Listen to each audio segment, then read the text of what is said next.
Good morning friends. इस video में हम लोग देखने वाले हैं नॉन फाइनाइट्स। ये करंट इंग्लिश ग्रामर से है और ये चैप्टर नंबर 5 है। इसके पहले वीडियो में हम लोगों ने चैप्टर नंबर 4 देखा था जो था टाइम एंड टेंस। अब ये नॉन फाइनाइट्स शुरू करते हैं।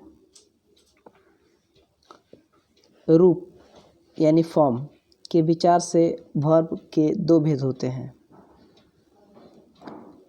फाइनाइट वर्ब वाला और दूसरा non finite verb. Finite verb वह वर्ब जो वाक्य के सब्जेक्ट तथा टेंस के अनुसार अपना रूप बदलता है, फाइनाइट वर्ब कहलाता है।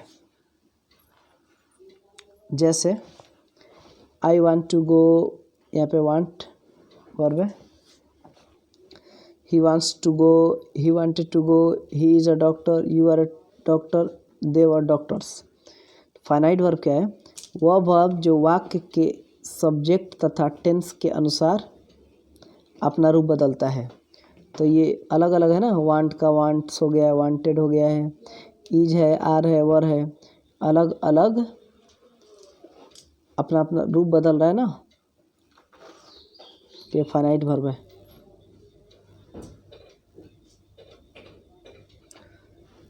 इन वाक्यों में want, wants, wanted, is, are तथा वर फाइनाइट वर्ब्स है, क्योंकि ये सभी सब्जेक्ट तथा टेंस के अनुसार प्रयुक्त हुए हैं। इस प्रकार फाइनाइट वर्ब्स सब्जेक्ट तथा टेंस से प्रभावित होकर सीमित यानी फाइनाइट हो जाते हैं। इसके बाद है नॉन फाइनाइट वर्ब। वह वर्ब जो वाक्य के सब्जेक्ट तथा टेंस के अनुसार अपना रूप नहीं बदलकर सदा एक ही रूप में रहता है, नॉन फाइनाइट वर्ब कहलाता है। जैसे आई वांट टू गो, यहाँ पे go, he wants to go, he wanted to go, तो यहाँ पे टू गो ये सब नॉन फाइनाइट वर्ब है, क्योंकि ये अपना रूप नहीं बदल रहा है ना। और इधर देखिए वांट, वांट्स, वांटेड ये सब क्या फाइनाइट वर्ब है जो बदल रहा है इसका रूप। यहाँ to go non finite verb है, क्योंकि यह वाक्य के सब्जेक्ट तथा टेंस से अप्रभावित है, यानी उस पर सब्जेक्ट और टेंस का कोई प्रभाव नहीं पड़ रहा है। इस प्रकार नॉन फाइनाइट वर्ब्स वाक्य के सब्जेक्ट तथा टेंस के द्वारा सीमित नहीं होते हैं, नॉन फाइनाइट होते हैं। पुनः इन वाक्यों को ध्यान से पढ़ें और समझें। इनमें प्रयुक्त reading, waiting, dancing, seeing, smiling, boiled और प्ले नॉन फाइनाइट वर्ब्स है। I like reading stories, reading non finite verb है, और ये लाइक है ना फाइनाइट वर्ब है। ही केप्ट मी वेटिंग, तो वेटिंग आपका नॉन फाइनाइट वर्ब है और केप्ट क्या है, फाइनाइट वर्ब है। My hobby is dancing, is आपका फाइनाइट वर्ब है और डांसिंग क्या है, नॉन फाइनाइट वर्ब है। इसके आगे seeing the lion we ran away, तो रैन आपका फाइनाइट वर्ब है, सीइंग क्या है, नॉन फाइनाइट वर्ब है। The child has a smiling face, has आपका फाइनाइट वर्ब है, स्माइलिंग क्या है, नॉन फाइनाइट वर्ब है। This is a boiled egg, तो इज आपका फाइनाइट वर्ब है, अब बॉयल्ड आपका नॉन फाइनाइट वर्ब है। He does nothing but play, तो यहाँ पे बट प्ले, प्ले है ना, ये नॉन फाइनाइट है, ये डज क्या है, फाइनाइट है। नॉन फाइनाइट के तीन भेद होते हैं। पहला है इन्फिनिटिव। इन्फिनिटिव यानी टू प्लस वर्ब, जैसे to write, to play, to dance etcetera. इसके आगे जीरंड यानी verb plus ING, writing, playing, dancing. इसके आगे पार्टिसिपल, प्रेजेंट पार्टिसिपल यानी वर्ब प्लस आईएनजी, जैसे writing, playing, dancing etcetera. Past participle, written, spoken, broken etcetera. Perfect participle, having written, having played, having spoken etcetera.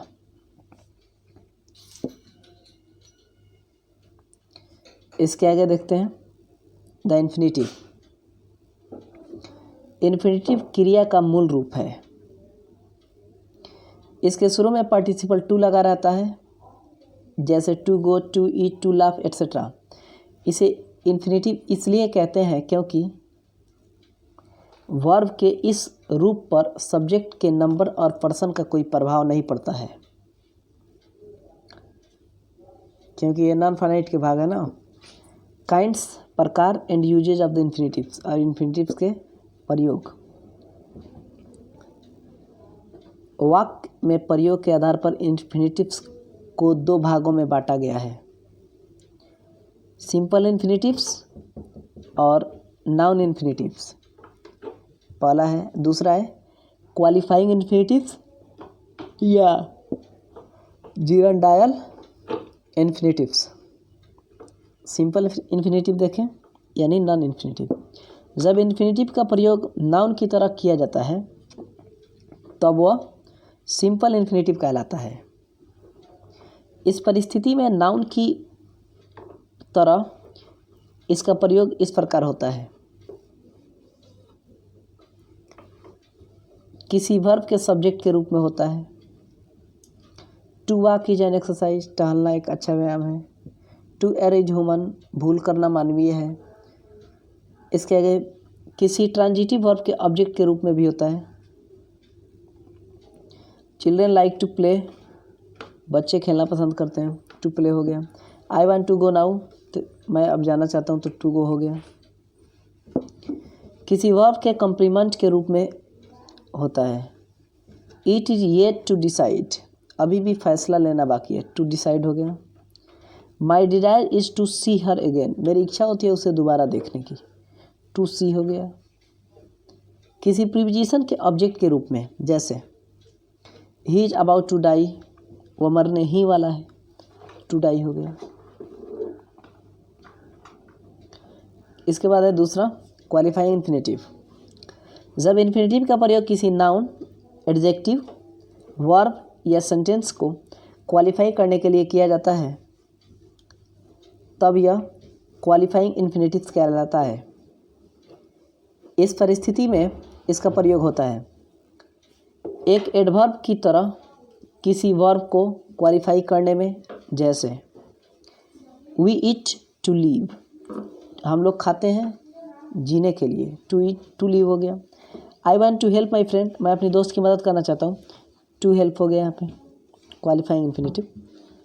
I came to bury Caesar, to bury यहाँ पे हो गया।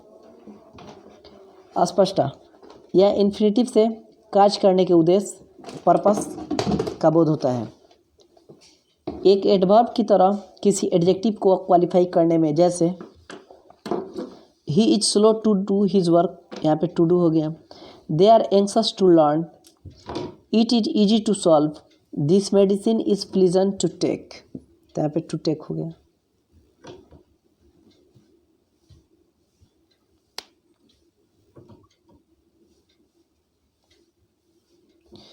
इसके आगे एक adjective की तरह किसी नाउन को क्वालिफाई करने में, जैसे I have no house to live in, तो यहाँ पे टू लिव, मेरे पास रहने के लिए घर नहीं है। This is not a time to repent, यह पछताने का समय नहीं है। I like milk to drink, मैं दूध पीना पसंद करता हूँ, तो यहाँ पे to drink, to repent, to leave, तो एडजेक्टिव की तरह क्वालिफाई कर रहा है नाउन को क्वालिफाई करने में। इसके आगे किसी सेंटेंस को क्वालिफाई करने में, to tell you the truth, I have never loved her, to tell हो गया यहाँ पे। To be honest, I am not going to help you, तो टू बी यहाँ पे हो गया।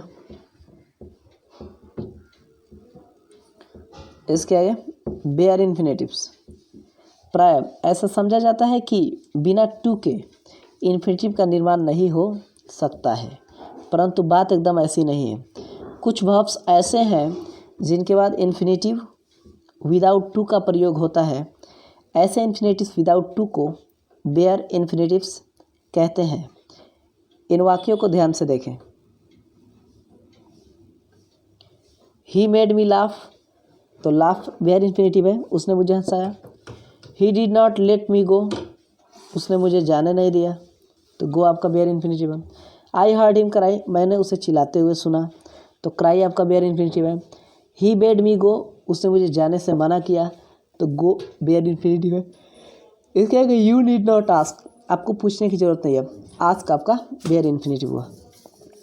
यहाँ ऊपर दिए गए वाक्यों में प्रयुक्त लाफ, गो, क्राई तथा आस्क ऐसे इन्फिनेटिव्स हैं जिनके पहले टू प्रयुक्त नहीं है।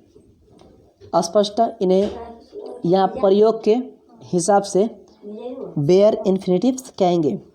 इन क्रियाओं पर सब्जेक्ट के नंबर या पर्सन तथा वाक्य के टेंस का कोई प्रभाव नहीं है। वेयर इन्फिनेटिव्स का प्रयोग can, could, may, might, shall, will, should, would, must, need और डेयर मॉडल एक्सिलरीज के साथ वेयर इन्फिनेटिव्स का प्रयोग होता है। जैसे I can go, he may do this, I shall help her, she need not go there, no one dare oppose him, go, do, help, go, oppose. ये सब क्या है, वेयर इन्फिनेटिव्स के यूज में है, इनके एग्जाम्पल्स देखिए। नोट, नीड और डेयर का प्रयोग मॉडल एक्सिलरी के रूप में ना होकर ऑर्डिनरी वर्ब की तरह होता है, तब इनके बाद फुल इन्फिनेटिव का प्रयोग होता है। जैसे who dares to go there,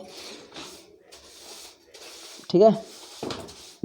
I don't need to ask for help, तो ये डेयर और नीड है ना, मॉडल एक्सिलरी में नहीं हुआ है, फुल इन्फिनेटिव में है। Feel, hear, see, watch, let तथा मेक के बाद वेयर इन्फिनेटिव्स का प्रयोग होता है। जैसे I felt the earth shake, to shake नहीं होगा। I heard him cry, to cry नहीं होगा। I saw him sleep, to sleep नहीं होगा। I watched him drive off, to drive off नहीं होगा। लेट हिम डू दिस, तो यहाँ पे टू डू नहीं होगा। He made me weep, to weep नहीं होगा। नोट, जब सी, हियर तथा मेक का प्रयोग पैसिव वॉइस में होता है, तब फुल इन्फिनेटिव्स का प्रयोग होता है। जैसे he was seen to enter the office, to enter. They were heard to say so, to say. He was made to laugh, to laugh. Had better, had rather, would rather, sooner than, rather than etc. के बाद bare infinitives का प्रयोग होता है। जैसे you had better ask permission, ठीक है, ask है सिर्फ। I had rather stay than depart, stay. I would rather die than suffer, so die. I would sooner die than tell a lie, die. But के बाद इस प्रकार के प्रयोग में वेयर इन्फिनेटिव का प्रयोग होता है। जैसे he does nothing but play, to play नहीं होगा, ठीक है। My dog does everything but bark, but के बाद बार्क है, टू बार्क नहीं है। There is nothing to do but wait, ठीक है, तो वेट है। हेल्प के बाद वेयर इन्फिनेटिव और फुल इन्फिनेटिव दोनों में से किसी एक का प्रयोग हो सकता है। जैसे he help me lift the box, he help me to lift the box. Lift भी चलेगा, टू लिफ्ट भी चलेगा, क्योंकि हेल्प है।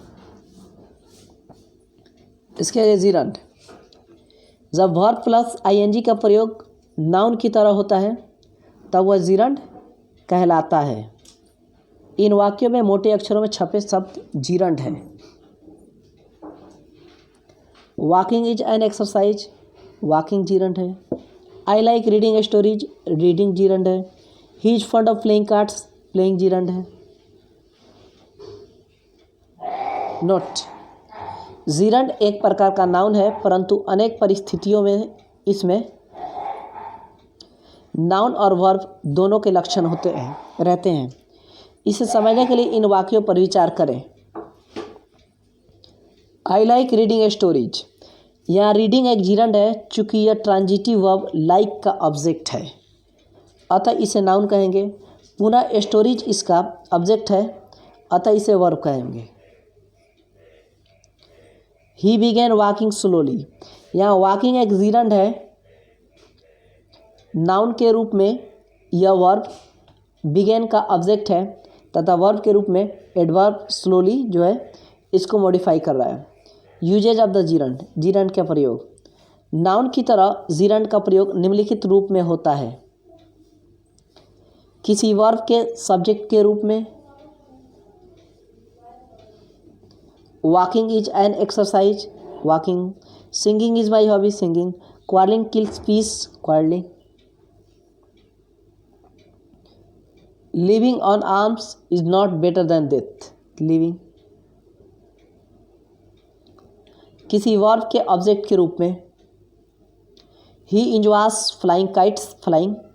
I like reading stories, reading. He hates lying, lying.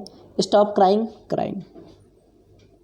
किसी प्रीपोजिशन के ऑब्जेक्ट के रूप में, he is fond of hunting, of hunting. I am tired of waiting, यहाँ पे waiting. I look forward to seeing you again, seeing. He prevented me from playing, playing. किसी verb के complement के रूप में, सीइंग इज बिलीविंग, बिलीविंग यहाँ पे। My hobby is dancing, dancing. What I don't like is smoking, smoking यहाँ पे। Infinitive और जीरंड दोनों में नाउन और वर्ब के लक्षण हैं, अतः अनेक वाक्यों में एक का प्रयोग दूसरे के स्थान पर हो सकता है। जैसे to walk is an exercise या वॉकिंग इज एन एक्सरसाइज, ठीक है, टू वॉक या walking. To see is to believe या seeing is believing. Teach me to dance, teach me dancing. परंतु अनेक वाक्य ऐसे भी हैं जहां एक का प्रयोग दूसरे के स्थान पर नहीं हो सकता। जैसे डू नॉट स्टॉप राइटिंग, ऐसे नहीं होगा, do not stop to write. I want to go there, I want to going there नहीं होगा, ठीक है। यदि किसी वर्ब को प्रीपोजिशन के तुरंत बाद प्रयोग करना हो तो वहाँ अभिष्ट वर्ब के जीरंड फॉर्म का प्रयोग होगा। जैसे I look forward to seeing you again, to seeing हो गया। I have no objection to living here, to your living here. He is good at driving, driving हो गया यहाँ पे। He is fond of playing हो गया, cricket. They are tired of walking, यहाँ पे वर्किंग हो गया। I am sorry for keeping you late, for keeping. He is not interested in making money, in making. He is thinking of going abroad, of going. निम्नांकित verb plus preposition तथा adjective plus preposition के बाद gerund आता है, ना कि infinitive.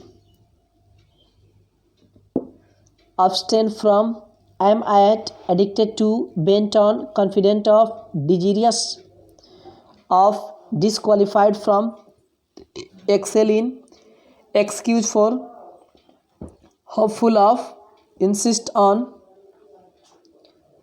persist in, prevent from, think of, go on, keep on, look forward to,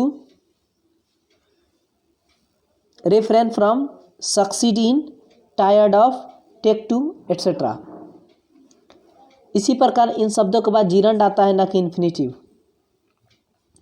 avoid, enjoy, excuse, mind, hate, worth, it, it is no use, it is no good, can't help, etcetera. Examples, I am confident of winning, confident of बाद winning है। He prevented me from, prevented from doing,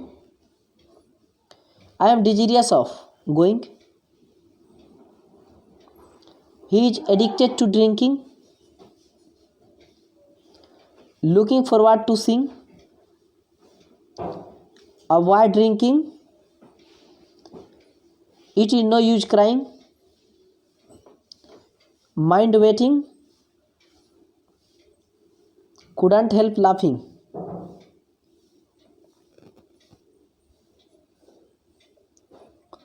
ऊपर दिए गए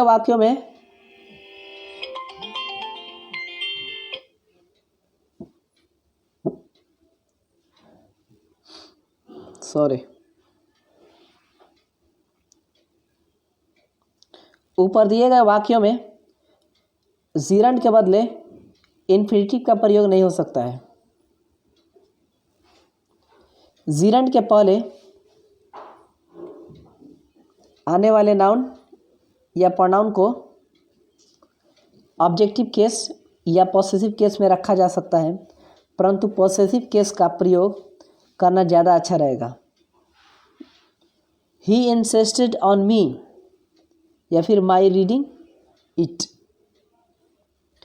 आपने देखा है कि अनेक परिस्थितियों में जीरंड के बदले इन्फिनिटिव तथा इन्फिनिटिव के बदले जीरंड का प्रयोग नहीं हो सकता। इसके प्रयोग के ठीक से समझने के लिए इस चैप्टर के अंत में बहुत सारे शॉर्ट एग्जाम्पल्स और एक्सरसाइजेज दिए गए हैं, आप उनका सावधानीपूर्वक अध्ययन करें। The participle. पार्टिसिपल 3 प्रकार के होते हैं। प्रेजेंट पार्टिसिपल यानी verb plus ING, playing, eating, laughing etcetera. Past participle verb plus D या ईडी या अनुपयुक्त रूप जैसे played, eaten, laughed, gone etcetera. Perfect participle having plus past participle जैसे having played, having reached, having seen etcetera. Uses of participles. Participle का प्रयोग present participle की मदद से प्रोग्रेसिव टेंस तथा पास्ट पार्टिसिपल की मदद से परफेक्ट टेंस बनाए जाते हैं। जैसे he is playing, playing, they were dancing, dancing, I have eaten, eaten, he will have reached, reached. सब एक ही सब्जेक्ट के द्वारा 2 कार्य एक साथ किए जाए या एक कार्य दूसरे कार्य के तुरंत बाद किया जाए, तब वाक्य में प्रथम कार्य व्यापार के लिए प्रेजेंट पार्टिसिपल का प्रयोग होगा। जैसे he jumped up, he ran away, तो इसका होगा jumping up, he ran away. He opened the box and took out the watch, opening the box, he took out the watch. We saw the lion and ran away, seeing the lion we ran away. जब एक ही subject के द्वारा 2 कार्य इस प्रकार किए जाए कि एक के बिल्कुल पूरा होने पर दूसरा संपन्न हो, तब वाक्य में प्रथम कार्य व्यापार के लिए परफेक्ट पार्टिसिपल का प्रयोग होगा। जैसे he did his job, he left the office, having done the job, he left the office.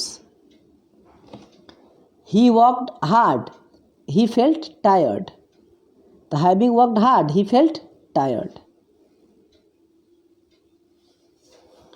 Present participle तथा पास्ट पार्टिसिपल का प्रयोग सामान्यतः एडजेक्टिव की तरह भी होता है और इस स्थिति में ये अपने बाद आने वाले नाउन को मॉडिफाई करते हैं।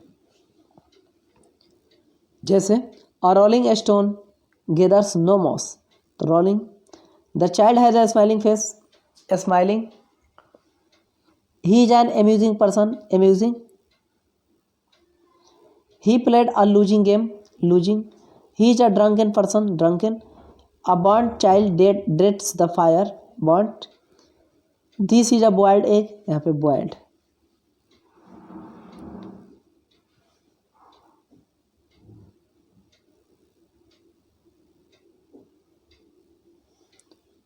पार्टिसिपल का जब इस प्रकार सामान्यतः पर इस प्रकार समान एडजेक्टिव की तरह होता है का प्रयोग होता है तब past participle passive in meaning तथा present participle active in meaning होता है।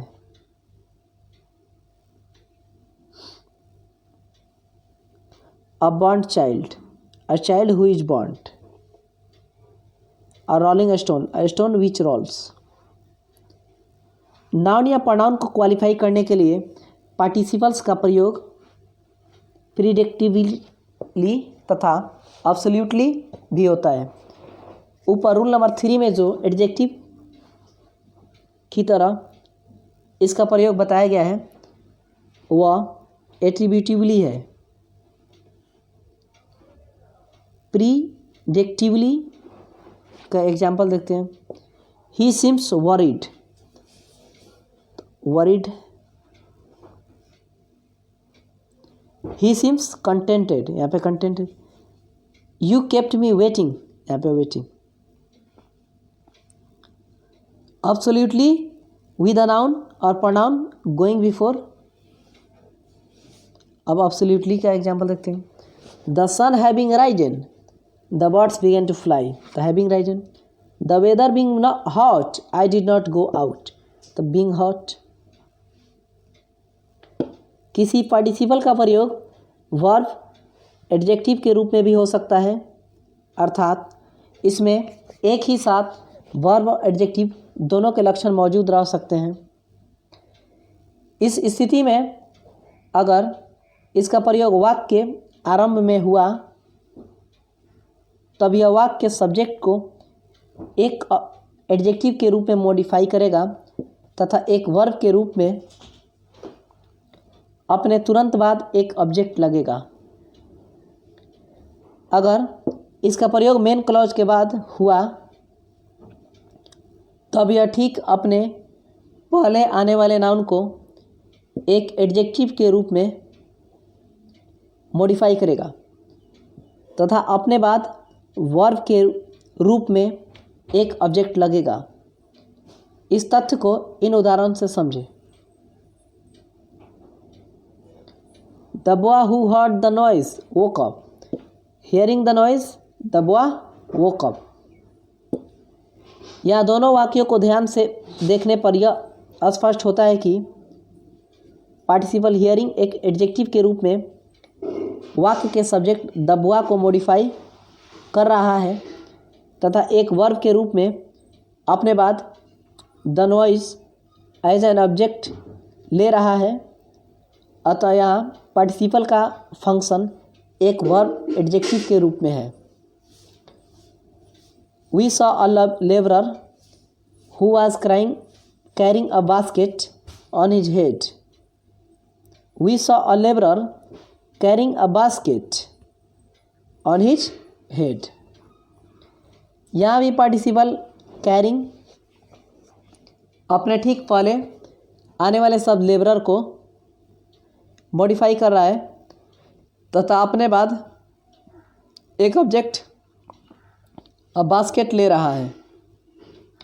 निश्चित ही यहाँ पार्टिसिपल का फंक्शन एक वर्ब एडजेक्टिव के रूप में है। वाक्य में पार्टिसिपल का प्रयोग अनेक प्रकार से हो सकता है,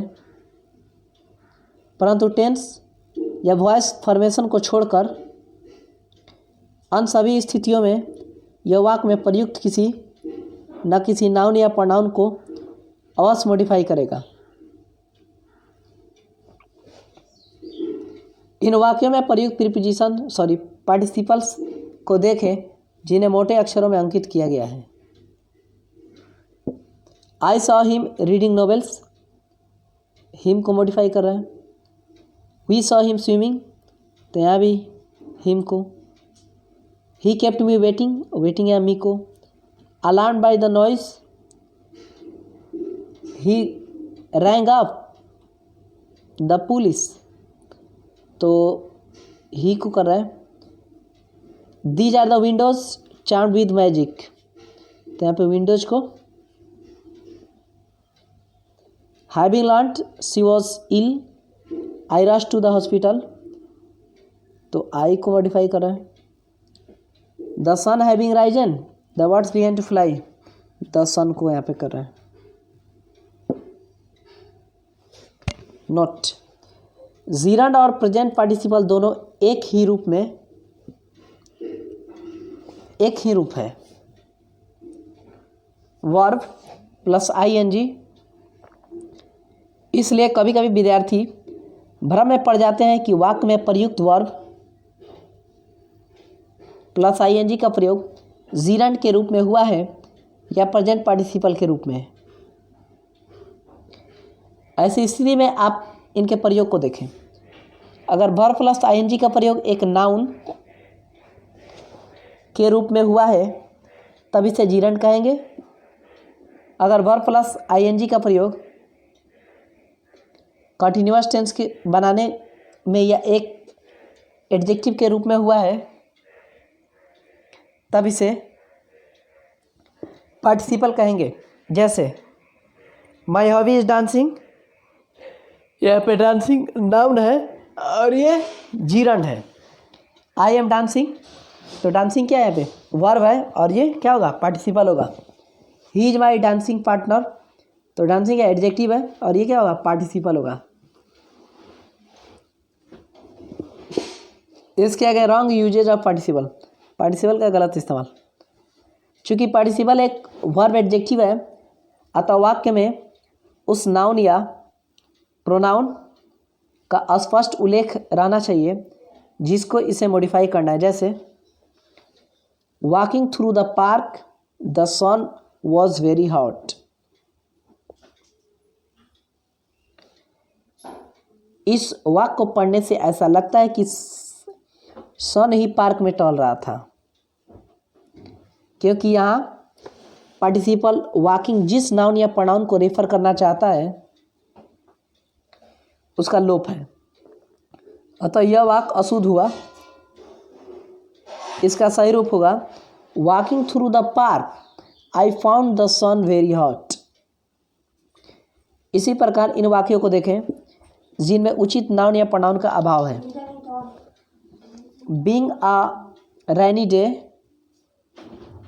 द स्कूल्स वेर क्लोज्ड, ये इनकरेक्ट है। It being a rainy day the schools were closed, ये करेक्ट है। Climbing up the hills a temple was seen by him, climbing up the hill he saw a temple, ये incorrect, ये correct. कुछ ऐसे भी constructions हैं जिनमें बिना उचित नाउन या प्रोनाउन के पार्टिसिपल का प्रयोग होता है। इस स्थिति में पार्टिसिपल को इम्पर्सनल एब्सोल्यूट कहा जाता है। इन वाक्यों को देखें जो शुद्ध है। Considering all the points he was quite right. रफली speaking there was 60 persons there. यहाँ पार्टिसिपल जिस नाउन या प्रोनाउन को रिफर करना चाहता है वह इंडेफिनिट है जिसका उल्लेख करना आवश्यक नहीं है। And thanks for watching.